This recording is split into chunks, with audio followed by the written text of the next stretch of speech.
Misalnya gini kata Allah, enggak apa-apa, kamu menuhankan selain saya itu enggak apa-apa kata Allah. Enggak apa-apa Yesus kamu katakan Tuhan enggak apa-apa, kamu katakan batu Tuhan enggak apa-apa. Tapi tolong prosedur ya, prosedur atau persyaratan menjadi Tuhan itu kamu lengkapi, yaitu punya prestasi menciptakan langit dan bumi. Kalau tidak semua urun semen kata Allah, sementing urun gitu. Jadi sebetulnya itu kan rasional. Misalnya enggak apa-apa kamu merasa jadi presiden atau gubernur atau jadi wali atau jadi apa, yang penting prosedurnya dipenuhi. Itu kayak apa Allah baiknya pada kita. Sehingga saya berkali-kali, makanya menurut saya orang alim itu wajib memaklumatkan kalau dirinya alim. Supaya jelas aturan mainnya. Yang dilarang Allah itu kan memaklumatkan alim, kemudian ingin hadun, nafsi ingin salami template, dicucuk, dihormati, itu kriminal. Itu orang alim gendeng, gendeng sekali. Karena khasnya orang alim itu tentu cari ridhonya Allah, bukan ridho khalqi, bukan ridhonya apa? Makhluk. Makhluk itu la syai', ada siapa-siapa. Dan kita harus baku seperti itu. Kenapa kalau orang alim enggak memaklumatkan kealimannya itu dikatakan salah? Karena fungsi orang alim adalah membawa bayinat, membawa ayat-ayat Allah, bukan kepentingan apa? Pribadi. Makanya Rasulullah nanti duka ngendikan idza zuharatil fitanu wal bid'u falyudhiril alim ilmahu wa illa fa'alaihi la'natullah wal malaikati wan nasi ajmain. Jika zaman akhir banyak bid'ah, banyak kebodohan, maka orang alim wajib menampakkan kealimannya. Jika tidak, maka dia mal'un, dilaknati langit dan bumi. Karena sebetulnya logika tentang Tuhan itu gampang sekali. Saya ulang lagi ya. Saya punya sekian contoh betapa tauhid itu mudah. Jadi kalau ada orang bilang ikhlas itu angel, Gus. Ya dia sendiri goblok karena nggak tahu logika apa. Ikhlas itu justru gampang. Misalnya kamu ngamal demi manusia, manusia itu umurnya hanya berapa coba? Kan pasti mati. Lalu kalau dia mati tidak berkutik, bagaimana Anda bersandar sama seseorang yang mati dan tidak berkutik? Sama-sama bersandar sama zat sing al-hayyul qayyum, sama zat yang abadi. Kamu latih terus akal kamu. Misalnya saya punya jamaah banyak, mereka itu kan nggak jelas surganya. Kok harap-harap syafaate piye? Soalnya jamaah aku mlebu neraka kabeh. Kan nggak mungkin nyafaati saya. Atau mereka mlebu swarga kabeh, wis do sibuk kelon mbek widadari. Mungkin ya ndak ngurusi saya. Jadi dua kemungkinan itu sama-sama ndak ngurusi saya. Mlebu neraka ya rasanya nyafaati, kan mlebu swarga do sibuk napa? Ngeloni widadari karena trauma di bocah elek melarat macam-macam. Sehingga kiainya saja wis ora takok Gus Pak nang ndi wis ora takok. Wis ribet dhewe no. Nah, tentu saya juga sibuk sowan pangeran sudah itu makom saya sudah sibuk sowan pangeran. Kowe pesta seks sing kula sowan pangeran. Wa swargame ayate pokoke inna ansa'ana gunna napa? Insa'a faja'alna gunna. Abkaro bar kelon dadi perawan neh berarti keloni berarti. Serepot. Kula insyaallah melok daftar sing fa amma in kana minal muqarrabin farohu warihan. Jadi surganya muqarrabin itu enggak ada sifatnya.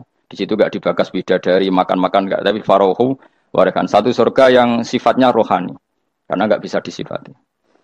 Tapi saya daftar di situ ya hanya beberapa jam. Baru juga bungkon. Sawangane kok karo rasane wong ayu juga keberatan. Ya tapi saya tentu punya dua kelas, punya kartu premium dan ekonomi.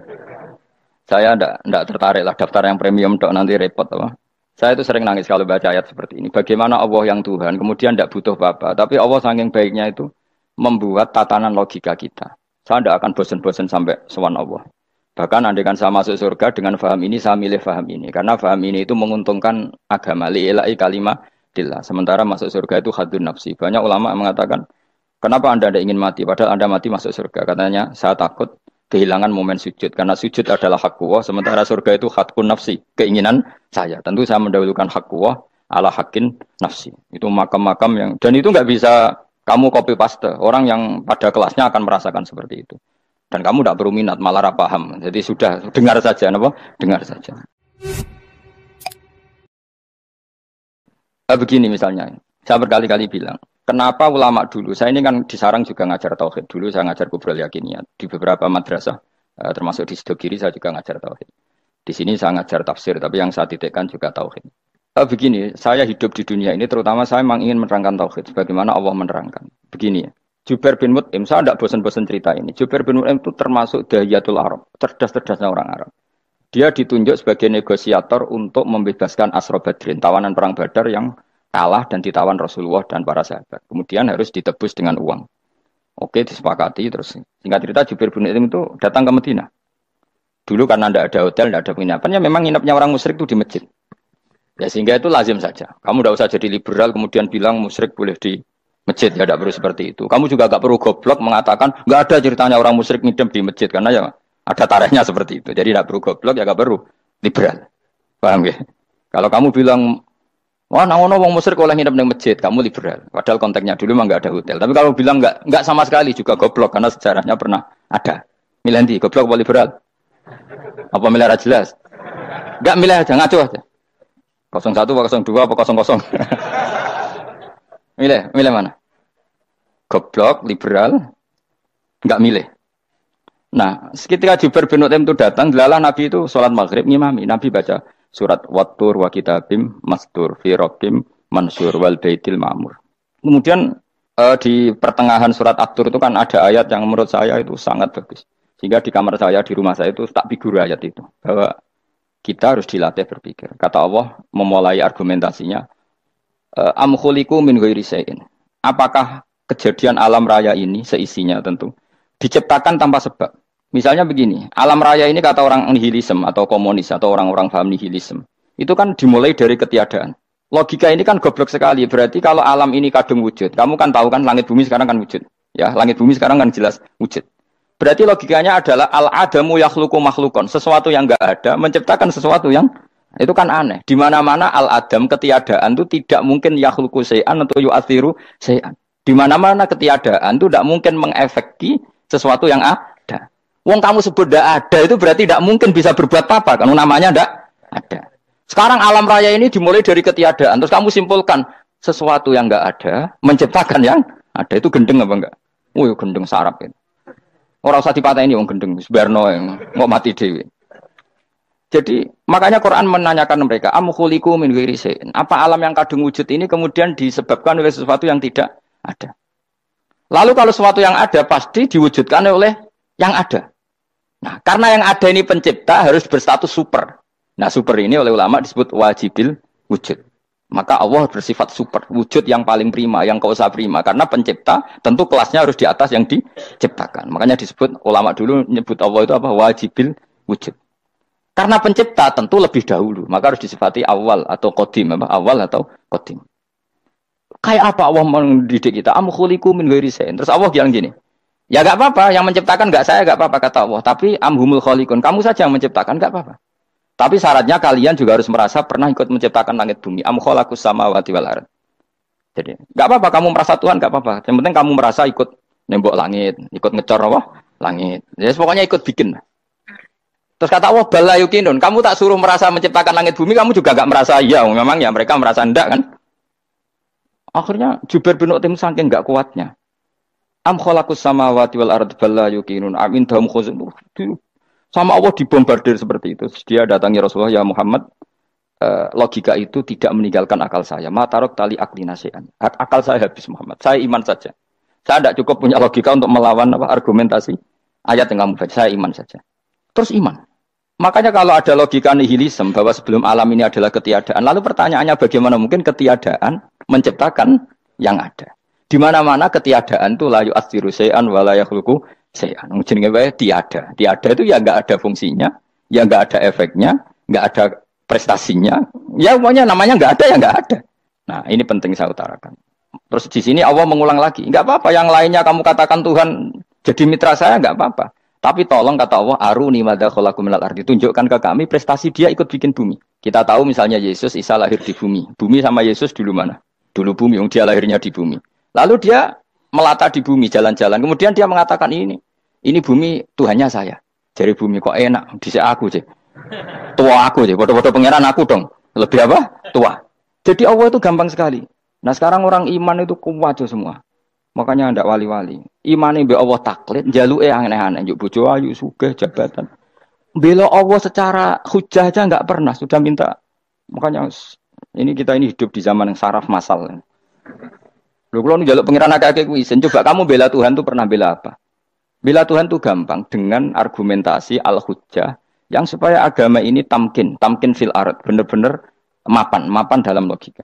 Yaitu tadi di mana-mana yang namanya sebab itu amrun wujudiyun, di mana-mana sebab itu sesuatunya harus wujud. Paling tidak kita sudah menolak nihilisme. Apa? Nah, nihilisme. Lah wujud karena wujud awal harus berstatus prima. Lah prima itu dalam bahasa ulama disebut wajibil wujud. Makanya ulama dulu ngelatih kita itu pertama Allah itu siapa? Zat sing wajibil wujud. Itu satu filosofi yang luar biasa. Nah, kemudian setelah itu ada setan-setan kecil yang nganggur, yang iseng. Nah itu nggak usah kamu perhatikan. Tinggal delok TV, ngopi, terus tinggal nyate kelata. Enggak saya tamak, pingsan deh. Syukur-syukur stres deh. Dugaan saya setan saya gue pingsan, kurang gizi. Karena memang setelah itu setan goda gini. Lalu sebelum Allah jangan-jangan ada wujud yang lain. Jangan. Lalu Allah sendiri awal mulanya gimana? Kata Nabi, jika ada pertanyaan seperti itu kamu harus berhenti. Tinggal delok TV atau tinggal delok dangdutan. Ya kalau kepeksa apa-apa, kelasem ae. Saya tidak menghalalkan tapi kan sudah kamu lakukan. Karena itu lebih baik ketimbang pertanyaan filsafat. Banyak orang yang dulu sholat ketika sekolah filsafat tidak sholat. Alasannya sampai menemukan jati diri itu Tuhan. Dan itu bahaya sekali karena Nabi berkali-kali bilang kamu jangan mikir tentang Allah pasti rusak. Orang kok mungkin rusak dari Nabi pasti rusak. Nah cara menghentikan gimana? Karena setan ini makhluk, akal-akalannya gampang. Tadi tak warai. Saya sebagai ulama atau sebagai manusia atau sebagai orang awam atau sebagai siapa saja. Kadang ada pertanyaan seperti itu. Tak tinggal anggeling dharma, kan pusing setan. Ini kan ngenteni. Weh, ngenteni bar lo anggeling dharma. Bariku aku lesu mangan mie. Bar mangan mie waret turu. Kan dia ngenteni terus mau bikin was-was lagi. Ternyata saya sibuk kan enggak bisa masuk deh. Bangun tidur aku selali pertanyaan tadi. Dinteni. Nah, dia masuk lagi aku sibuk ngajak anak jalan-jalan. Jadi saya kalau jalan-jalan di pasar itu wis enteni santai wae. Itu memang resep dari Rasulullah. Jangan sampai orang terjebak filsafat yang sampai menanyakan eksistensi Tuhan. Dan dia tidak mau iman, tidak mau sholat, tidak mau puasa sampai menemukan Tuhan itu siapa. Itu jelas minas syaitonir rajim, itu perilaku setan. Makanya Rasulullah setiap ditanya sahabat gitu itu Nabi guyu-guyu. Dan guyunya Nabi itu kata Nabi, baguslah kalau kamu takut Tuhan kalah kata Nabi. Nabi gojok gitu. Maka ada ulama yang punya seni berargumentasi yaitu Imam Ghazali. Jika setan tanya kamu lalu sebelum Allah jangan-jangan ada wujud yang sebelum Allah. Kata Imam Ghazali ya itu saja yang Tuhan. Yang Allah ini enggak jadi Tuhan. Ya berarti wujud sebelum Allah itu yang benar-benar Allah. Kalau kamu bayangkan lagi, jangan-jangan sebelum itu ada wujud lagi. Ya itu saja yang benar-benar Allah. Sehingga tetap Allah itu menang terus. Paham ya? Yang jelas jangan sampai didahului Adam. Karena kalau didahului Adam lebih ngeri lagi. Karena sesuatu yang enggak ada menciptakan yang ada. Itu lebih buruk lagi menurut akal. Menurut apa akal? Nah, daripada kamu enggak salim Imam Ghazali, tinggal saja ndelok. Tadi ndelok sinetron. Itu yang lucu-lucu aja. Tidak sing lucu-lucu. Pendelok apa mencari Tuhan. Pokoknya sing aneh-aneh, sing goblok-goblok, sing lucu-lucu, sing perane wong apa? Lha saya sering diprotes saya. Gus Salim jenengan kok sering delok sinetron sing ana dialog wong goblok-goblok. Wong goblok ku menarik cara kula. Apa ya? Cara pandang itu di luar dugaan saya karena kula berkali-kali lho kalah wong goblok. Jadi makanya ini tak ceritani beberapa kali yang jari Gus Pak cerdas berkali-kali kalah wong goblok. Ada seorang santri itu ingin dibelikan bapaknya itu sepeda motor. Bapaknya wong desa, senengane ngrumat sapi wedhus. Lah menurut saya ya orang tuanya itu mampu lah, sangat mampu untuk beli itu. Pak mbok ditukokno mawon wong sepeda motor. Kata bapaknya, "Anakku nu jok mondok tak goblok, Gus. Wong njaluk kok sepeda motor, njaluk mobil ora ya goblok." Lah kok goblok, Pak? Jenenge donya iku Gus, sing lahirno donya kok sapi ku ndek anak, wedhus ndek anak jenenge donya. Di mana-mana jenenge donya sing lahirno donya. Iki donya kok mangan donya. Mergo motor iku kan tuku bensin, mobil. Iku cara dene iku goblok Gus. Batin berarti kabeh kiai goblok perkarane tuku donya sing ngentekno donya. Cara dene donya iku sing lahirno donya. Batin kok pinter iki batin. Untungnya saya ini ulama ya, ahli tafsir ya malu. Saya kalah itu ya malu. Tapi saya sebagai orang objektif fair, itu teori benar apa? Jadi donya iku ya sing lahirno donya. Donya kok mangan donya iku goblok. Untungnya dia dengan saya itu jaraknya 5 kilo 7 kilo karena 7 kilo. Lala dia diterkon sepeda motor, aku tetap mau kalah. Pak, nanti jalan kaki saja. Karena kalau pakai motor ini kegoblokan kata saya. Terus mendingan nih, loh Gus mau kalah tadi.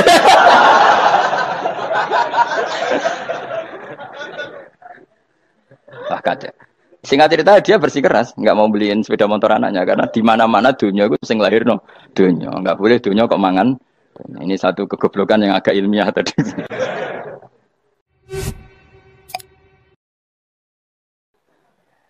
Nah, Imam Asy'ari juga ngalami hal yang sama. Imam Asy'ari itu punya, kita kalau ahli sunnah kan 2 partai ya. Ya, dalam ahli sunnah itu hanya ada 2 partai juga. Kalau nggak Asy'ari ya Maturidi. Ya, dan sama-sama alim. Ya kalau terpaut ya paling 5%, 7% ya. Kealimannya Asy'ari dan Maturidi. Imam Asy'ari itu bikin logika yang jelimet seperti saya sekarang ini. Logikanya jelimet, tapi permanen. Jadi yang saya ajarkan tadi itu logika yang jelimet tapi apa? Permanen. Karena tadi alam raya ini kadung wujud.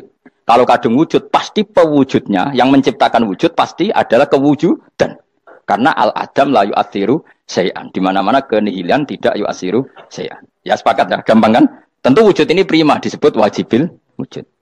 Lalu Imam Asy'ari itu bersikeras. Kalau imanul muqallid itu tidak diterima. Banyak keberatan ulama, tapi Nabi nyatanya yaktafi bi imanil Arab al khalina anin nadur. Nabi nyatanya mencukupkan imannya orang-orang Bedui yang mereka itu kayaknya tidak bisa mikir. Ya, Nabi yaktafi bi imanil Arab itu wong desa al khalina anin nadur yang mereka itu tidak bisa apa? Berpikir. Singkat cerita Imam Asy'ari survei. Coba ayo kita tanya orang-orang kampung. Ternyata kegoblokan orang kampung itu ya ilmiah, masyhur itu. Imam Asy'ari saja harus belajar dari wong awam, wong goblok-goblok. Kita kok ingin ya Badawi bima araf tarubak. Kowe kok iman be Allah iku bima araf tarubak. Lalu kamu tahu Tuhan kamu atas nama apa? Dengan logika apa? Jawabnya enak. Al-ba'ratu tadullu 'alal ba'ir wa atharul aqdam yadullu 'alal masir. Angger ana tletong ya ana ontane. Angger ana bekas delamaane wong ya ana sing bar liwat. Jadi misalnya ada bekas teracak anjing, berarti anjing habis liwat. Ada bekas apa ular ya berarti ular harus liwat. Ada bekas tercak manusia ya berarti manusia habis liwat. La wa hadzal alam atharun min athari qudratillah. Alam iki bekas mesti ana sing gawe. Jadi Mas Ari pinter juga, mesti logikane gak jelimet tapi agar ana tletong ana sapine. Ana teracake wong berarti ana sing bar liwat. Dene ngomong gampang wa atharul aqdam ya dulu alal masir. Nah, terus Imam Asy'ari habis itu ngendikan, ya sudahlah dengan logika apa saja. Meskipun karena zori hadal Arabi bagaimana cara berpikir Bedui ini, sementing ada nazar. Apa ada nazar. Ya nazar apa saja. Misalnya orang ahli matematika mungkin bilang angka dimulai dari 1. 0 itu akal-akalane Khawarizm. Mereka ini kebingungan nulis 10. Tapi tetap angka itu dimulai dari 1. Kalau misalnya 1 untuk mecah kesulitan ya harus dimulai 0,1. Tidak bisa 0 tok.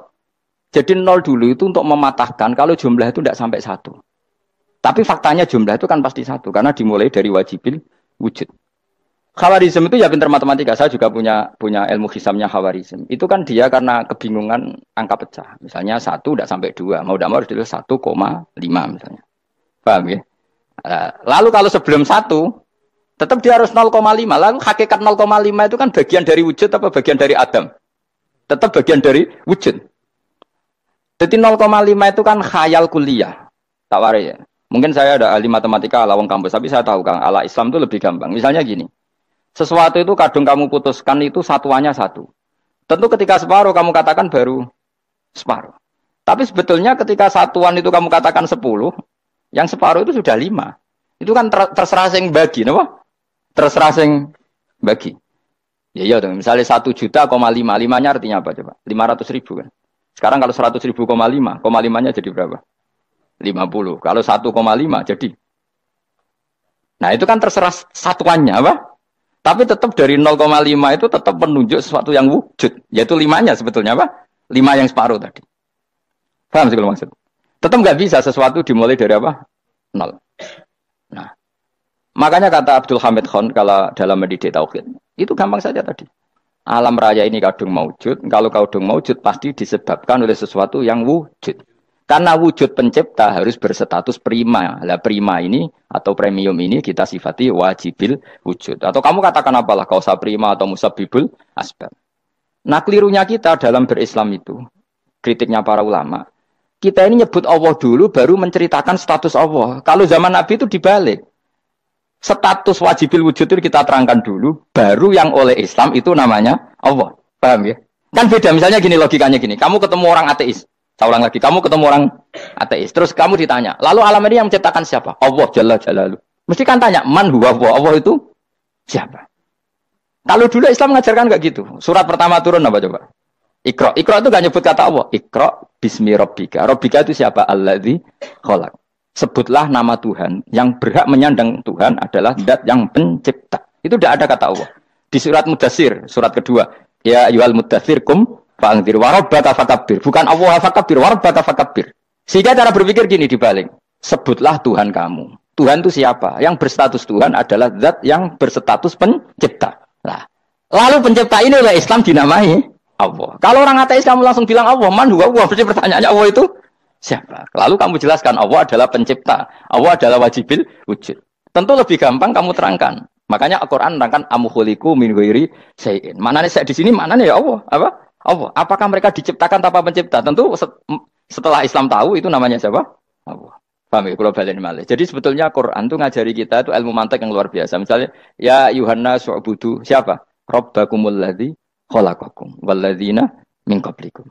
Sembahlah Tuhan. Tuhan itu siapa? Pencipta kamu dan pencipta orang-orang sebelum kamu. Lalu Tuhan ini oleh Islam dinamai. Tapi kalau langsung kamu bilang ke orang ateis atau orang Uni Soviet, Allah itu Tuhan. Allah itu siapa? Sebab itu di beberapa ayat dijelaskan dulu status Allah. Sifatnya Allah, keakhasan Tuhan. Yang dikatakan Tuhan adalah zat pencipta. Kalau tidak pencipta berarti tidak Tuhan. Sekarang Yesus pencipta bumi apa enggak? Enggak, karena dia lahir sudah di bumi. Begitu juga Fir'aun. Fir'aun itu kalah telak sama Nabi Musa gara-gara logika ini. Ketika Nabi Musa ditanya Fir'aun, "Wa ma rabbul alamin?" Lalu Tuhan itu siapa? Kata Musa, Rabbus samawati wal ardi, yang menuhani langit dan bumi. Jadi Fir'aun, enggak, ma'alim tulakum min ilahin wa irisa, jalan-jalan kemana-mana yang dikatakan Tuhan oleh masyarakat saya. Kurang ajar Fir'aun. Terus kata Musa, ya Tuhanku yang di langit. Terus manggil Haman Mesir, ya Haman ibn Ili sorkhalla ali abluhul asbab samawati fa'attoli ila ilahi Musa. Haman, bikinan saya piramida yang tinggi, aku akan lihat Tuhannya Musa. Ada enggak di sana? Padahal misalnya munggah tenan di pangeran ra iso didelok kan repot Nabi Musa. Wah payah ya, kayak piramida nginceng pangeran teprak itu kan. Akhirnya Musa pakai logika. Ya sudah gini saja, Rabbukum wa rabbu abaikumul awwalin, yang menuhani nenek moyang kamu yang dulu-dulu.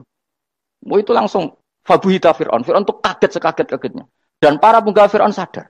Wah kalau Fir'aun yang Tuhan, babanya tanpa Tuhan. Kan Tuhannya balita kan gitu kira-kira. Tuhannya balita. Tuhannya barulah. Itu kan jadi logika yang mematikan. Kalau Fir'aun Tuhan berarti babanya dulu yang wujud itu tanpa Tuhan. Karena Tuhannya baru lahir. Ini ada Tuhan kok datang terlambat ini kan. Akhirnya para punggawanya Fir'aun iman. Macam gendeng ya, Fir'aun itu gendeng. Itu pentingnya logika. Rabbukum wa rabbu abaikumul awwalin. Nah sekarang orang tuh gak belajar logika. Iman bi Allah orang mantep ning ati, jek iso digunjang setan, jalukane wis aneh-aneh. Jaluk swarga, jaluk gak mutu cara. Gak mutu.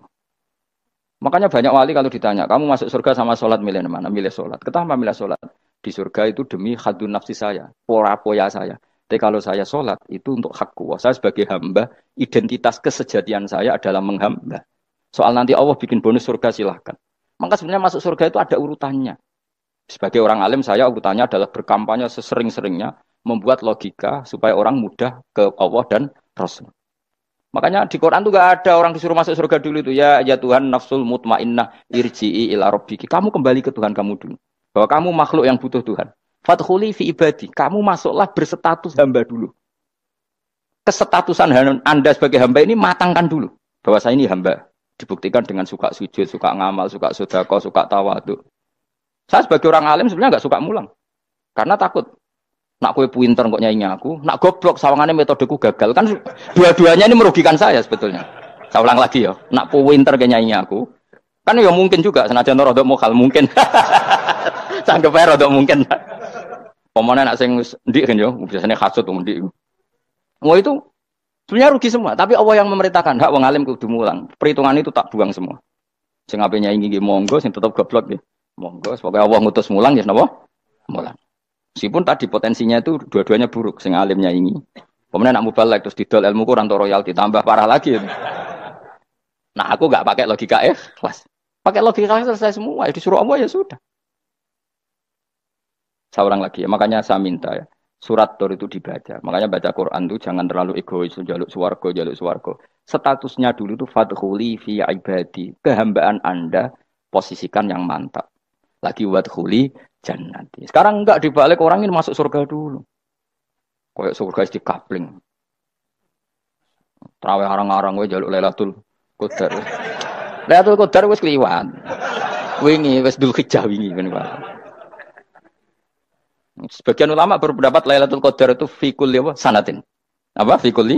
Karena Lailatul Qadar berdasar nuzul Quran dan nuzul Quran itu bisa saja hari Arafah, bisa hari apa. Ada ulama mengatakan Ramadan, tapi bisa tanggal 1. Nah, kamu kan pemalas, ikut yang partai 21, 23. Karena kan wis akhir-akhir kan wis enteng. Sebenarnya Anda milih 21 berdasar ilmu apa berdasar enak terbatas waktunya kan.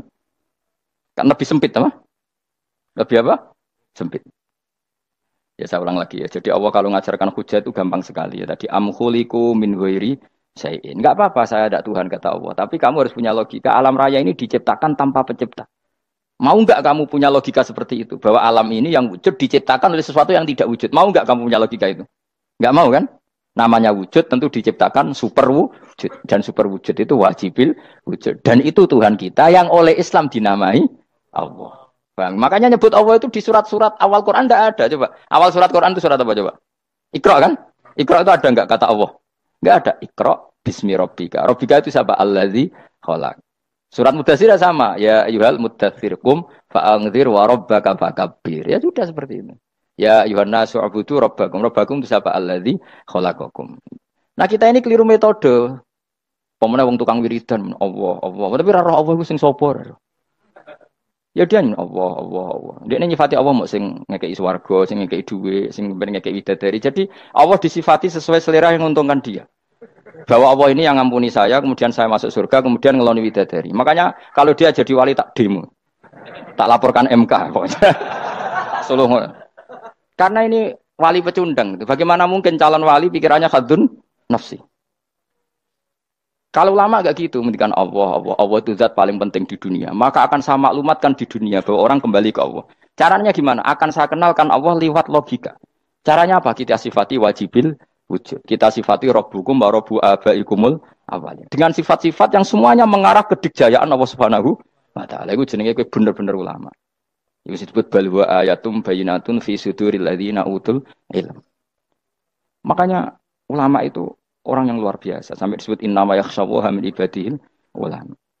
Ahli ibadah itu rapati wedi pangeran. Masuk wiridan istighfar nangis rapati wedi pangeran. Gayane tok nangis. Karena sebenarnya dia nangis wedi ra mlebu swarga. Mlebu swarga gak iso ngloni. Dari itu aja orientasinya itu. Makanya bener Kanjeng Nabi nak gojlok orang alim satu itu lebih utama dibanding 1000 ahli ibadah. Bahkan Nabi pernah ngendikan sangat ekstrim. Fadlul alim alal abid kafadli ala adnakum kata Nabi. Keutamaan orang alim dibanding ahli ibadah itu sebagaimana kelas saya kata Nabi dibanding kelas terendah kalian. Padahal Nabi dengan Abu Bakar saja jaraknya sangat jauh. Itu kata Nabi fadlul alim alal abid kafadli ala adnakum. Keutamaan orang alim dibanding orang abid sebagaimana keutamaan saya dibanding sahabat paling rendah. Karena tadi abid itu ada oportunisnya. Tapi kamu jangan benci abid loh. Karena kamu ya orang alim, orang abid. Saya saja yang kritik. Saya yang tanggung jawab di depan Allah. Orang abid itu kadang kan wiridan nganti nangis. Pikirannya apa coba? Wis rasakno mungkin apa wiridan pikiran aja. Di sepuro dosane. Terus apa kan? Mlebu swarga. Terus apa kene swarga? Aku takut. Saya aku takut. Ayo sing ape mlebu swarga apa kegiatan? Rencana pertama ya, Om. Terus gak usah munafik biasa wae. Mau inna ansa'na apa? Insya Allah kalau harus jujur, apa jujur. Bandingkan kalau orang alim. Orang alim itu ketika nyebut Allah itu iri. Iri ya Allah. Kenapa di dunia ini ada makhluk lain yang menandingi engkau? Saya tidak ridho. Kenapa di dunia ini ada syarik orang yang dimitrakan seperti engkau? Maka orang-orang alim ini ingin memaklumatkan bahwa la syarika lak. Labbaika wa humalab. Baiklah syarika lak innal hamda wa ni'mata laka wal mulka la syarika lak. Sehingga para nabi itu memaklumatkan itu. Engkau saja yang Tuhan ya Allah. Semua nikmat dari engkau. Semua kepemilikan ini milik engkau. La syarika lak labbaik. Dimaklumatkan ke dunia.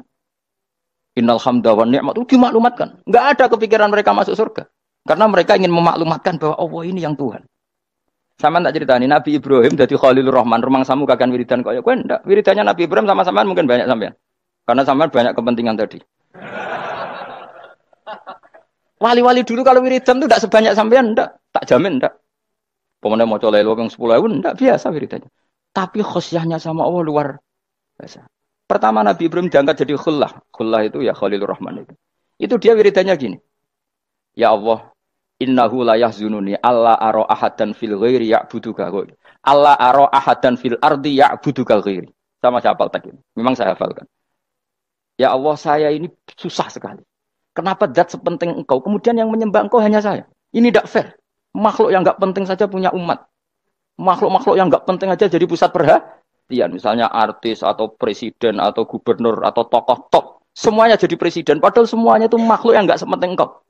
Ini zat yang sepenting engkau. Kemudian yang tahu kalau engkau penting hanya saya, ini tidak fair. Nangis dan. Nangis. Ini tidak fair. Innahu la yazununi Allah ara ahadan fil ardi ya'budu ghairi. Saya ini susah Gusti, susah sesusahnya. Dat sepenting engkau kemudian yang tahu kalau engkau penting itu hanya saya. Wah ini tidak fair. Loh, coba kalau orang mencintai sesuatu kan gitu. Misalnya kita bojo ayu kemudian wong liya kabeh darane elek, mangkel ora? Mangkel enggak? Kamu beli Alphard. Kamu kira itu mobil mewah. Kemudian orang nyejajarkan podo mbek Kerry, mangkel enggak? Semua kenikmatan tuh kita nikmat karena itu diakui ya enggak? Wes gunane apa kaya Alphard gawa ning Gunung Kidul. Terus wong darani ngono iku padha mbek Kerry ambek kejangke mangkel ora kira-kira. Enggak penting mewahnya ini tetap butuhnya pengakuan. Coba misalnya kamu jadi presiden hidup di dunia orang sufi. Sing darane wong penting wong saleh ahli sujud ora kakuati iki. Keteko di Barno. Karena itu dihormati situ hanya orang apa saleh. Kakuati gak? Oh kakuati kan. Atau kowe dadi artis top teko ning daerah Gunung Kidul mung desa-desa terus diundang lek. Oh mangkel kae. Le bayang dong.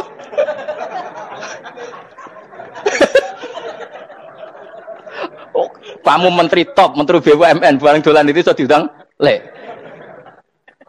Mados walang le ngono. Oh mangkel.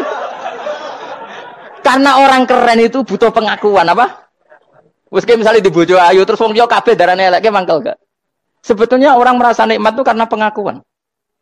Bayangkan andaikan orang itu melihat Alphard itu tidak wow. Orang punya Alphard gagah enggak? Oh enggak gagah. Kalau orang lain enggak bilang apa? Oh. Ya mau misalnya di Gunung desa terus orang desa nganggap kamu model tepak terus saya mau badhe numpang wedhus kula angsal Pak. Kagak habis kan. Makanya branded itu harus dimaklumatkan. Nah itu bayangkan Nabi Ibrahim. Zaman itu ada Raja Namrud yang dipuja-puja, ada orang kaya dipuja-puja. Kemudian engkau yang Tuhan, pemilik langit bumi, enggak ada yang muja-muja engkau. Ini enggak fair ya Allah. Nangis. Orang kok eling pangeran sak jam, swarga Gusti. Dasar gak bakat wali. Terus saya itu pernah kangen Nabi Ibrahim itu sampai nangis. Dan itu saya tidak berdoa. Semua yang terkait Nabi Ibrahim itu saya baca. Mulai surat Quran, tafsir tentang Ibrahim. Dan sampai saya di Kudiro, di Tadbir Allah pernah ziarah ke makamnya Nabi Ibrahim. Itu saya hampir gak pernah doa. Saya isek. Ya karena tadi. Ketika Nabi Ibrahim nangis-nangis gitu, ya Allah ini tidak fair. Engkau zat terpenting di alam raya ini, kemudian gak ada yang menuhankan engkau. Gak ada yang merhatikan sama ini tidak fair. Susah sekali. Karena yang tahu engkau Tuhan itu saya tok. Masyhur itu sama Allah. Karena Ibrahim nangis-nangis itu, terus sama Allah diterbangkan ke langit. Itu disebut wakadhalika nuri Ibrahim malakutas sama. Di langit ada jutaan malaikat sujud, jutaan malaikat rukuk, jutaan malaikat baca tasbih. Nabi Ibrahim, oke Gusti kalau gini ya benar, ini baru benar kata-kata. Makanya terus Allah dengan keangkuhannya, karena Allah punya sifat angkuh dan itu sah walahul kibriya, kan sifat angkuh baik untuk Allah tapi tidak baik untuk makhluknya, dan Allah dengan sifatnya walahul kibriya. Kata Allah, kalau nasihati para nabinya, kamu tidak usah susah. Jika di bumi jarang orang nyembah saya. Innalladzina 'inda rabbika yusabbihuna lahu bil-laili wan nahar wa hum la yasamun. Kamu tenang saja. Orang yang di sana di langit-langit itu maksudnya para malaikat itu bertasbih siang dan malam. Wa hum la yasamun, dan mereka tidak berhenti-henti, tidak bosan-bosannya bertasbih. Jadi nabi itu baru terhibur kalau yang diidolakan itu keren. Itu nabi, itu wali kutub, itu wali. Kamu enggak nyebut Allah itu. Sebenarnya kamu kan enggak ingin kan bangun malam ingat Allah, berhubung utamu akeh. Terus Allah mbok libatno, mbok nyaur kan sebenarnya itu. Kamu ingin jadi bupati, sebenarnya kamu enggak kangen Allah. Kamu ingin jadi bupati. Terus Allah mbok jak koalisi kan gitu. Terus malam-malam Allah, ya Allah ini hambamu ya Allah, minta ini. Sebenarnya kamu kangen Allah apa kangen keinginan kamu? Terlalu menyindir banyak orang ya. Maksudnya ini cerita saja. Ya sudah, ini kayaknya kok banyak yang tersindir, tapi ini kan ngaji. Yang ngaji itu harus naik kelas. Ya sudah, tidak usah diteruskin kok banyak yang tersinggung. Ya sudah, tidak usah diterusin. Walau akhidu mau mengalap sapa Allah anas saya manusa bima kan perkara kasabuka nglakoni sapa anas. Minal ma'asi sing pira-pira maksiat. Mataroka. Mongko ora ninggal sapa wa ta'ala dzuriya ing atase dhuwure artayil ardi minda batin saking kewan apa wae. Nasama tegese kewan tadubu kang melata punasama alih ing atase arat. Kalau saja Allah ingin merusak manusia karena dosa-dosanya, pasti tidak disisakan beberapa sesuatu yang jadi kebutuhan manusia, termasuk daba, misalnya enggak ada hewan, enggak ada tanaman, enggak ada apa saja di bumi, karena Allah ingin mengadab manusia. Tapi nyatanya di balik mereka maksiat tetap fasilitas kepentingan manusia ada, karena sifat ghafurnya Allah, sifat rahmannya Allah. Walakin yu akhiru tetapi ini ngakhirna sapa wa hum wong akeh ila ajalin temu kemaring batas musamman kang wis ditentokno. Yaumil kiamat tegese dina kiamat. Fa idza jaa mongko nalikane teko apa ajaluhum ajale wong akeh fa inna wa mongko satuna wa ta'ala iku kana ana sapa wa bi ibadihi kan kawulan apa basiran dat sing mirsani. Fa ijazi mongko males sapa wa ing wong akeh ala amali ing atase ngamale wong akeh. Carane ngemales Allah tentu profesional atau prosedural bi isabatil mukminin kelawan ganjar wong mukmin wa iqabil kafirin lan nyiksa wong kafir. Ya jadi Quran itu gunanya ya membuat logika yang benar supaya orang itu menghindari kesalahan. Jadi menakut-nakuti itu kalau nggak harus tentang neraka, takut dari kesalahan, takut dari kebodohan. Kan kita juga takut kan punya pemimpin yang salah, takut punya kasus, takut kepleset. Ketakutan tidak harus dari neraka. Makanya saya berkali-kali bilang, saya sering dulu dinasihati Mbah Mun, enak ben alim, ojo sering maca tafsir, mari goblok dari Mbah Mun. Maksudnya mari goblok itu gini, mufassir itu manusia, kadang dia itu satu ayat umum, dia mendiktekan ke satu kasus, padahal kasusnya lebih umum. Makanya berkali-kali sama nani umpama ini, contohnya ini, karena nanti itu mengikat. Misalnya gini ya, saya ulang lagi ya, dan gayamu kayak wong alim. Coba andekan kapasitas Anda itu RT, minta jadi presiden, itu ngelama apa doa? Tidak, jawab saja. Ngelama. Jatah kamu untuk azab, kok jaluk Lailatul Qadar, itu ngelama apa Anda? Mestinya jalukmu orang untuk azab, itu bagus. Paham ya? Banyak ulama diajak istisqa gak mau. Banyak itu ulama. Ayo istisqa kita karena sudah lama gak hujan. Kata ulama tadi, jatah kita ini kena hujan batu dari langit. Gak hujan batu sudah bagus, gak usah minta. Ulama macam-macam. Lah rai-rai ngene iki pantes entuk Lailatul Qadar untuk adab aja jawab. Orang untuk adab wis bagus. Yo dadi dongane ya Allah. Ampun jenengan siksa la tu akhidna. La tu akhidna maknane njuk Lailatul Qadar pun ora disiksa. Ya makam kita itu masih Rabbana la tu akhidna. Iku supaya gak disiksa innasina waktuna kalau kita salah. Kowe kan gak kalau. Wah sudah salah. Jadi donga innasina waktuna sange apikane pangeran wae ditambahin. Kalau kita salah. Kalau kita kan sudah ada kalau lagi sudah. Sudah jelas salah berkali-kali lagi. Mbok wong diisin. Njulak jaruk Lailatul Qadar gak diisin. Tapi oleh wong pangeran apian. Pangeran kan tapi misalnya pengiran ora aku luwe apian timbang aku. Jadi sowe disahno permintaan. Tapi gak dikabulno. Mau disahno, tapi ora usah apa? Disahno iku iman jalin jan wong goblok piye meneh, kowe macam-macam. Makanya doa paling fair itu ya Rabbana dzalamna anfusana wa lam taghfir lana wa tarhamna lanakunanna. Makom kita itu di sepuro pangeran. Sing bener donga wong traweh-traweh lho ning Tuban ning Jogja wis bener. Apa innaka afuwun karim tuhibbul afwa fa'fu anna. Ora ana guru-guru kita donga, ya Allah anilna lailatul qadar ya Allah. Ka ora sarahku kiye-kiye kita ora ngajarno ngono ya Allah innaka afuwun karim tuhibbul afwa fa'fu anna. Jenengan kandat sing kathah nyepurane lan seneng nyepuro impun jenengan sepuro. Iku wis bagus sudah. Udah bagus. Lailatul qadar gresuk ndelok srengenge. Terus ndelok angin. Angger daerah Gunung Kidul banter terus aneh-aneh. Boy wong tahu diri, maksud kula nggih tetep minta Lailatul Qadar tapi tahu diri. Misalnya suwe bar sedekah, poso bar salat 1000 rakaat terus utang si sahur, ambek togo-togo sing mbok dolimi jaluki sepuro. Pas kowe tenan mergo wis ngrasa ora dolim, nduk Lailatul Qadar. Tapi kira ngrasa ora dolim wis ujug sombong. Wong sombong ora berhak meraih. Lah terus piye Gus? Ora piye biasa wae, pokok biasa wae. Makom kita ora kena adab itu sudah luar biasa.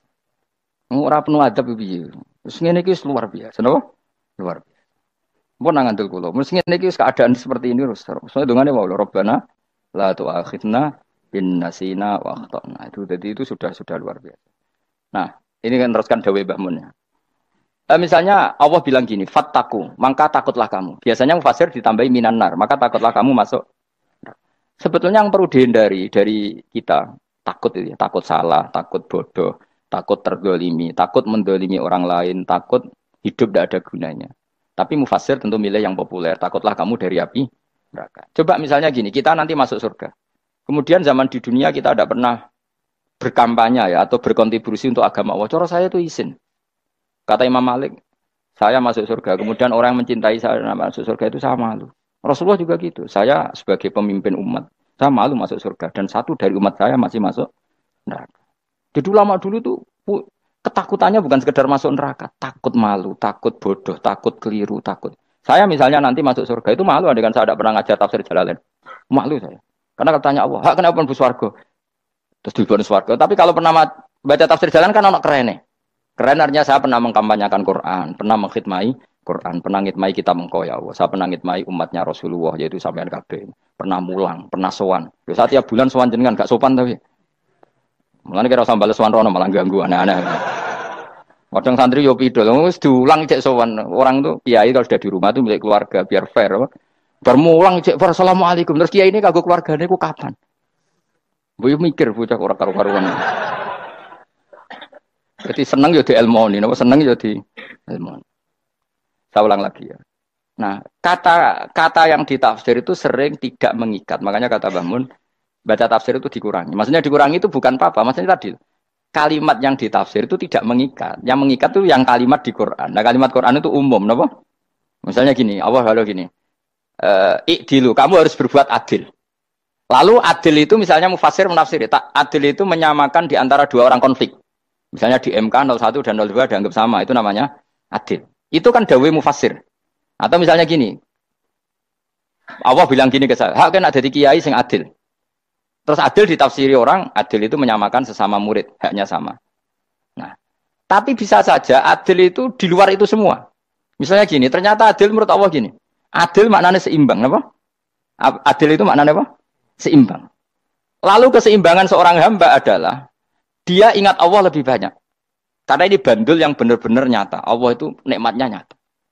Sehingga ketika saya sebagai orang alim, ingat saya alim itu karena Allah. Dikasih ilmu Allah, dikasih cerdas Allah. Dikasih semuanya dari Allah. Sehingga saya itu tidak merasa kumuluhur pada kalian. Karena semua ini dari Allah. Kemudian Allah sendiri yang memerintahkan. Ya, kamu harus mengajar. Maka saya ada Arab-Arab salam template sampeyan, penghormatan sampeyan, apresiasi sampeyan. Karena saya hubungannya hanya dengan Allah Subhanahu wa Ta'ala. Itu namanya adil. Meletakkan sesuatu proporsional.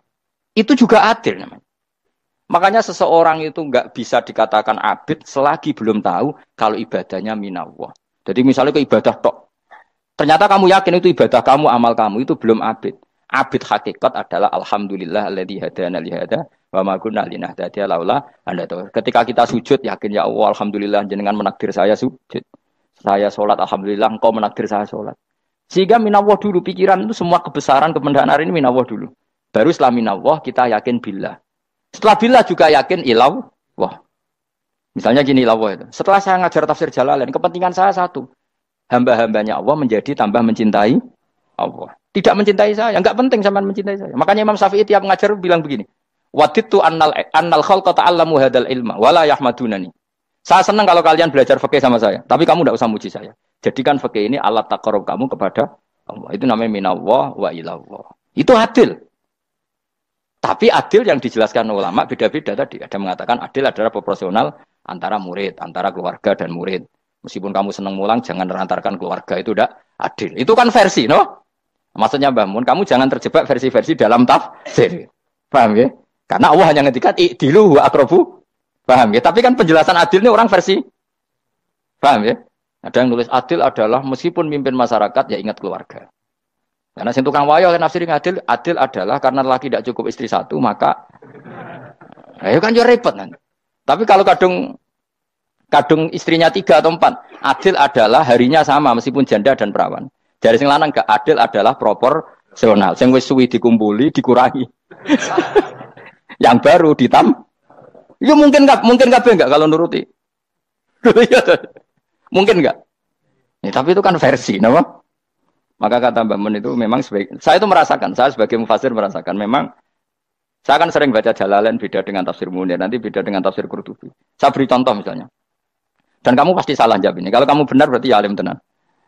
Wa idza darabtum fil ardi falaysa 'alaikum junahun an taqsuru minas shalah. Orang kalau pergi itu boleh enggak ngosor salat? Enggak, jawab saja. Boleh kan? Ngosor salat itu apa? Misalnya salat asar 4 jadi berapa? 2. Kalau isya jadi 2. Kalau subuh? Enggak, sudah maju lah. Maghrib? Enggak, kan yang bisa dikosor hanya berapa? Yang rubaiyah, yang apa? Berarti kamu yakin? Antak suruh minas sholat artinya 4 jadi 2, yakin? Enggak, jawab saja. Yakin. Nah itu termasuk orang pinter. Ya. Berarti ilmu lagi sak trip. Ya? Sebetulnya kata Imam Qurtubi enggak. Ayat itu kan hanya bilang gini, kalau kamu bepergian, maka kamu boleh menyendak sholat. Qasru itu memotong. Dari aturan yang dulu 4 menjadi 2. Sebetulnya tidak hanya itu tok. Aturan tidak boleh membawa najis menjadi boleh. Aturan harus tumak ninah menjadi tidak harus tumakninah. Misalnya kamu sholat dalam keadaan perang, wajib tumakninah apa boleh sambil lari-lari? Boleh sambil lari-lari. Boleh gak ketika perang kamu sholat sambil menghadap tidak ke kiblat? Boleh. Makanya antak suruh minas sholat maknanya apa? Jika kamu pergi, maka dalam konteks itu kan perang ya. Ayat itu memang konteksnya perang. In khiftum ayyaftinakumul ladzina kafar. Jika kamu dalam keadaan perang, maka boleh memangkas apa yang pernah wajib dalam aturan sholat. Paham ya? 4 menjadi 2. Keharusan menghadap kiblat menjadi tidak wajib. Membawa najis sholat sah enggak? Enggak kan? Tapi kalau dalam perang, kemudian pedang kamu ada najisnya, boleh dibawa enggak? Boleh. Jadi maknanya tak suruh a'ammu min ayakuna qasra sholat wa a'ammu min ayakuna wajibati sholat yang sekarang enggak wajib. Semua itu namanya juga meringkas kewajiban. Berarti mana nih? Jika kamu dalam keadaan perang, maka boleh memangkas sesuatu yang dulu wajib menjadi tidak wajib. Yang dulu haram menjadi boleh. Tapi mufassir mencontohkan qasrus sholat hanya 4 menjadi 2. Dong ya? Oh ya, nanti alim ngono tenan wis dokter tafsir sang. Enggak tak wisuda dhewe. Tapi ora perlu orang lain ngakui. Jadi itu contoh kecil. Jadi mufasir karena kebetulan dia tahunya hanya qasrus sholat itu 4 jadi 2, dia itu. Padahal di tafsir lain diterangkan qasru itu artinya menyingkat atau mencendak atau memangkas. Dulu wajibnya sholat itu nggak boleh bawa sesuatu yang najis. Tapi kalau sholat dalam keadaan perang dan pedang kamu ada darahnya, boleh nggak dibawa? Boleh. Bahkan Allah menyuruh dibawa. Dan boleh nggak madhep kiblat. Fa in khiftum farijalan auruk banat lagi fa idza amintum fadhkurullaha kama 'allamakum. Ketika keadaan aman baru sholat sesuai standar. Nah, berarti kan ada qasrus sholat, ada pemangkasan aturan sholat. Kayak misalnya begini. Dalam keadaan normal boleh nggak kamu motong pohon pisangnya tetangga tanpa izin? Nggak boleh kan? Tapi misalnya ada banjir bandang, kemudian kamu bisa selamat kalau motong itu wajib izin apa malah haram izin? Haram izin, harus kamu langsung potong. Karena kalau tanpa begitu kamu tenggelam. Dan yang punya wajib meridhoi. Kalau nggak meridhoi disalahkan syarak malah. Paham ya? Jadi ini penyolongan yang wajib. Tapi tak sebab potong kayak ngelangiin. Terus gedangnya mbok pangan. Itu berlebihan. Karena Allah memaklumi hanya untuk ngelangi. Jebule wis menisan lah itu di luar izin syariat apa? Di luar izin syariat. Itu melampaui batas itu. Syaratnya boleh itu ghairu baghi wala famani turra itu darurat syaratnya ghairu baghi wala dan tidak boleh melebihi batas. Lho ora ape ngetok gedange jupuk sik sing mateng dipangan terus diketok. Ora oleh. Paham jelas ya. Makanya kalau ngaji tafsir ya saya kan berkali-kali ada makna di tafsir Imam Suyuti saya tambahi umpamanya ini. Maksudnya umpama itu supaya contoh itu tidak mengikat. Jadi yang disebut beliau itu satu dari sekian potensi ribuan contoh. Ya kayak tadi misalnya antak suruh minas sholah. Itu umumnya ulama membayangkan qasrus sholat yang 4 jadi 2. Padahal enggak, maknanya meringkas aturan dari wajib menjadi tidak wajib. Bahkan sebagian aturan itu dikatakan haram, tidak haram. Jadi tadi misalnya bawa najis atau teman kamu mau dibaca orang kafir, terus kamu bilang, hei hati-hati, itu tidak batal kalau dalam sholat siddatil khauf. Paham ya? Jelas? Semaju lah. Malam terulikur, lelatul. Aku wis gumen mbek wong-wong bingung ora ilmune wong-wong. Ma unzira abahum alam yung daru tegese ora den kei wedi sapa ngangge fi zamanil fatrah ing dalam zaman fatrah. Ya sama seperti ini. Orang tidak mendapat ingdar itu fi zamanil fatrah, zaman enggak ada rasul. Tentu tidak hanya itu tok. Ada rasul tapi orang itu jauh dari komunitas ulama. Itu juga termasuk orang yang tidak mengalami ingdar. Jadi tidak mengalami ingdar bisa di zaman fatrah atau sudah ada rasul tapi dia jauh dari ulama atau jauh dari komunitas Islam. Itu juga komunitas yang tidak mengalami ingdar. Fahum mengkote wong akail kaum iku khafidun lali kabehane limane sing iman parustilan bener. Ya, contoh paling gampang itu nak dawuh yai mesti bener itu loh. Kalau kamu ngaji tafsir Jalalain ya yuhan nasu budu rabbakum. An-nasu biasanya tafsirkan kufaru Mekah, napa? Padahal di situ nas semua manusia apa kafir Mekah? Semua manusia. Cuma konteks dulu karena Nabi orang Mekah dan zaman itu yang diberi peringatan orang Mekah, Imam Suyuti bilang kufaru Mekah. Lah seperti itu kufaru Mekah mengikat apa enggak? Enggak kan? Enggak, karena yang dituruni Quran yo kafatal linnas. Tapi ya yuhan nasu di Jalalain sering ditulis apa? Kufaru Mekah. Lah seperti itu tidak mengikat. Itu contoh saja apa? Contoh saja dalam konteks zaman itu. Paham ya? Jadi banyak, makanya tafsir itu sebenarnya agak ngikat. Ya tapi yang ngomong gitu harus orang alim. Kalau kamu yang ngomong malah kacau. Kemudian ngomong sombong. Maksudnya kan manusia, saya juga manusia. Ngapain saya harus ikut? Ya syarat itu. Iku ora wis sombong saraf, no? Wis sombong saraf. Lakot hakko teman-teman fahum, lakot hakko teman-teman nyata apa alkaulu apa titah, wajibat tegese wajib mana nyata ala aksarihim, ing atase akeh-akeh wangke bil adab. Lakot hakko teman-teman dadi nyata apa alkaulu apa titah anane azab. Wajibat tegese wajib apa adab ala aksarihim bil adab, fahum mongko te wong akeh layu minu ora iman sapa akeh. Il aksaru tegese utek akeh wong ora iman. Zaman iku Mas. Ya, maksudnya zaman iku, tapi jengben mboten ngerti. Tapi yang mungkin batu Isa itu semua orang iman, tapi ya banyak yang setelah iman itu tidak bermanfaat lagi karena wes napa matahari terbit dari napa barat. Hina la yanfa'u nafsan imanuha lam takun amanat min qabl. Inna saat temen ingsun ujalna ga ingsun fi anaqihim. Ing dalem gulu-gulune wong akeh tak gawe aghlalan ing belenggu. Bi ayu doma gambar bi antu doma gambar sento dhewe kumpulno ilaha maring anak apa alai di tangan. Di anal gala karon saat meneh wil iku yajma'u iso ngumpulno apa wil al yada ing tangan kal unuk maring geger maring napa gulu-guri lho jenenge unuk. Wong Arab nak darani kene ku unuk, nak darani kene ku nakher. Ya cari wong Arab, ya kene iki unuk, kene iki nakher. Lah gulu niku ngeten, tangan ditakok teng napa? Napa? Gulu. Napa jenenge cidok niku cidokne. Sing guri-guri. Faya mengko te tangan ilaidi kumas muatun ting kupono ilal atqoni maring dagu. Niki lho jenenge dagu jam udaqonin wa ya mustama'ul lahyan. Kumpule dua dagu atau dua wang nek cumanan. Fahu mengko te wong akeh mukmahuna iku dadi bunder sapa wong akeh. Manane rafiuna ngangkat wong akeh usaha ing sirahe wong akeh.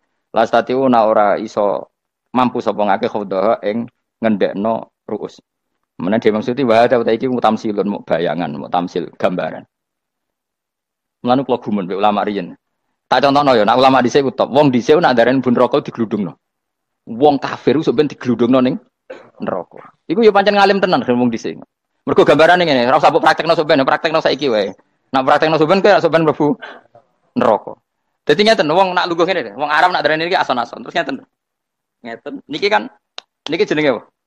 Dengkul. Dengkul itu kena dagu, terus tangan kena cidok. Dadi ngeten.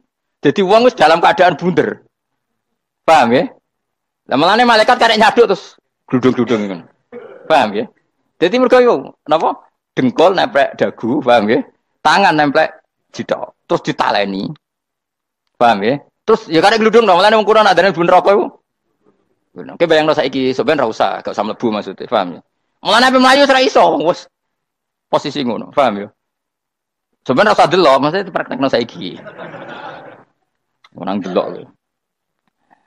Lah dawuh Imam Suyuti wal muradu te kang den kersakno iku annahum sak temne wong akeh la anu nek ora tunduk sapa ngakeh lil imani maring iman. Wala faduna nek ora tunduk sapa ngakeh ora ndilukno ru'usau ing sira wong akeh lahu krana iman. Iki tapi dawuh Imam Suyuti. Tentu tidak semua ulama sependapat. Jadi cara Imam Suyuti semua yang dikatakan Quran ini mau tamsil. Artinya mereka tidak tunduk, maknanya tidak menerima iman. Ya, tapi itu cara Imam Suyuti. Ulama lain yang mengatakan tidak. Memang orang kafir ketika masuk neraka dalam keadaan seperti itu dan digeludung. Ya tidak apa-apa sama-sama benar. Ya sama-sama benar karena ya Quran itu milik bareng, ya. Milik bersama. Jadi apa ya? Kan banyak kalimat kayak tadi mengkosor solat, meringkas solat. 4 jadi 2 yang meringkas, paham ya? Dari aturan ketat menjadi agak longgar juga meringkas. Jadi semuanya namanya memotong apa? Memotong dari 4 menjadi 2 yang memotong, paham ya? Dari aturan wajib menjadi tidak wajib juga memotong. Nah, itu kan sama-sama benar. Lihat nanti konteksnya. Wajah analan gawe sapa ingsun mimpeni aitim saking ngarepe wong akeh sadan ing tutup. Wa min khalfihim saking gurine wong akeh sadan ing tutup. Fathi sin sadan wa dhammiha lan dhamai sin sudan fil maudhi'in ing panggonan loro. Faksena mongko ngekeki gelap ingsun ing wong akeh, fa mongko te wong akeh lagi sirun rani ngali sapa wong akeh. Tamsilun iki ya contone aidon disat diturukil iman maring ketutupe dalan iman alih ngatasi kufar. Nah cara maksudi kabeh iku mau tamsil. Dadi ngene. Dari depan kami kasih tutup, dari belakang kami kasih tutup, kemudian mereka saya kasih kegelapan. Maka mereka tidak tahu. Mananya apa? Dari arah depan yang mereka enggak ngerti pentingnya iman, dari arah belakang yang mereka tidak ngerti pentingnya iman, maka mereka buta, artinya tidak iman. Itu dari Imam Suyuti. Tamsilun aidoni hanya perumpamaan lisat diturukil iman, yaitu tertutupnya jalan-jalan iman. Tapi ulama lain mengatakan ya enggak. Memang pernah ada peristiwa di mana orang kafir ngepung Rasulullah dan mereka dari depan matanya dihalangi, dari belakang dihalangi, sehingga ketika Rasulullah keluar mereka tidak melihat. Itu ya nyata ya. Jadi makanya ngaji ya. Jadi ben keren. Oh ini ada sekian tafsir. Terus gue ngomong kan kayak wong alim keren. Nah tak kata siapa? Ono rekamane. Tapi yang orang ngaji dhewe. Nah tak kata siapa? Ada rekamannya. Lah aku takut ada kata siapa Gus tak dudono kitabe. Lah aku dudono rekaman iku apik zaman akhir wis maju. Soale sing rido kan. Enak kok Kang jadi orang alim enak. Nanti itu sudah wong alim ya rugi tadi nanti kan gitu. Syekh Abdul Qadir masuk surga. Entah ini gelombang kedua dan para penggemarnya. Jadi akhirnya sing alim tenan yang bus warga, sing kedua dan para penggemarnya. Iku ora usah alim Kang, cukup penggemar. Jadi aku sebenarnya rugi kan. Gus Pak masuk swarga kedua dan para penggemar. Waduh. Terus jebule padha wae. Iku saking rahmane Allah. Kenapa? Kan masyhur itu hadis itu. Rasulullah itu ada sahabat nangis, enggak bisa tidur nangis. Berhari-hari enggak bisa tidur nangis. Hanya karena ingin punya satu pertanyaan. Lama-lama ketemu Nabi, ya Rasulullah sudah berhari-hari enggak bisa tidur, ingin menanyakan ini tapi tidak berani. Coba kamu tanya saja. Ya Rasulullah, saya ini kalau mati, engkau kan suatu saat dipanggil Allah, saya tidak ketemu engkau. Makanya mumpung sekarang saya tak melihat wajah engkau sekuat-kuatnya, sepuas-puasnya. Kata Nabi ya. Terus, kenapa? Ya kalau engkau di surga, saya di neraka kan enggak ketemu lagi. Atau kalaupun engkau di surga kan kelasnya beda, kan enggak ketemu lagi. Jadi kemungkinan dua-duanya itu enggak ketemu. Kata. Karena tadi bisa saja, ya artinya Nabi karuan di surga, saya di neraka enggak ketemu. Atau engkau di surga, saya di surga pun beda kelas, ya enggak ketemu. Terus kata Nabi, enggak begitu aturan mainnya. Almar'u ma'aman ahabba. Orang itu sesuai yang dia orang bersama orang yang dicintai. Jadi ya saya harus ikhlas kalau kamu saingi nanti. Ya, takdir no. Wasawana ni podo uga alim ngatasi ngake angker tau itu ngeke peringatan sira gumeng wangke bitahqiqil hamzatain angker ta. Wa ibdali saniyati alifan angker ta humatasili ala nasil hamzah wa itu khali alifan wa pun alif binal musahalan dan hamzah sing ditasil wal ukhra lan ya wa tarqi lan tinggal itu khali. Amlam tungzirhum wong ra wis bakat kafir mbok elingno cek rambu elingno tetep la yuk minun ora gelem iman. Lah sing iman iku sapa inama tungziru mestine ngelingno sira. Maksude yan fa'u tegese manfaat apa ing daruka peringatan sira. Peringatanmu manfaat man ing wong ittaba kang anut sapa man adzikra ing Quran il-Quran atis Quran. Wa khasyalan wedi sapa man ar-Rahman ing Allah Rahman bil ghaibi padahal ora roh pangeran. Ya khofa tegese wedi sapa hu ing Allah, toh walam yara ora ningali sapa wong ing Allah. Nane bil ghaibi itu apa? Takut Allah dalam keadaan toh dia tidak melihat Allah lang.